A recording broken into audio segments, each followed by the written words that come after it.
Mənə belə ən çox belə yönələn sual nədir? Pensiyalar, veteranların pulu, əlillərin pensiyası, təqaüdü. O qədər bununla bağlı o qədər sual yönəldilir mənə. Əzizlərim, əzizlərim, veteranlar, 80 manat alan veteranlar. Artıq bir neçə dəfə açıqlama vermişik ki, bu il, yəqin 2026-cı ildə də sizin 80 manatınız 200-300 manat olmayacaq, elə olduğu kimi qalacaq.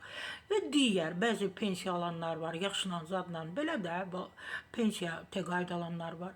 Əzizlərim, pensiyanız 20-25 manat artıb da, belə hər gün suallar yönəlir ki, bizim pensiya, bizim qocalıq təqaüdümüz, nə bilim, yaşla bağlı çıxmışıq, o təqaüdlərlə 20-25 manat, lap olsun 40 manat, ondan artıq artmıyor. Baxın, əzizlərim, qurban olum sizə, çox narahat olmayın, çox suallar yönəltməyin, indidəndən borc etməyin, mağazalardan, marketlərdən, ev alverçilərindən, borc edib yığmayın ki, pensiyam artıb, mən onları geri qaytaracağım.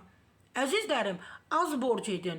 Marketlərə girirsiniz, yazdırmışsınız kitabçalara ki, pensiyam artacaq, mən oradan kifayət qədər sizə borcumu qaytaracağım. Etməyin bunu. Sizin pensiyanız cüzü qalxıb. Amma buna da Allah bərəkət versin. Olmazsa neynəmək olar? Sara Səfura Bahadurdan pensiyalanlara tövsiyə. İndidəndən borc etməyin. Pensiyanız cüzü qalxıb.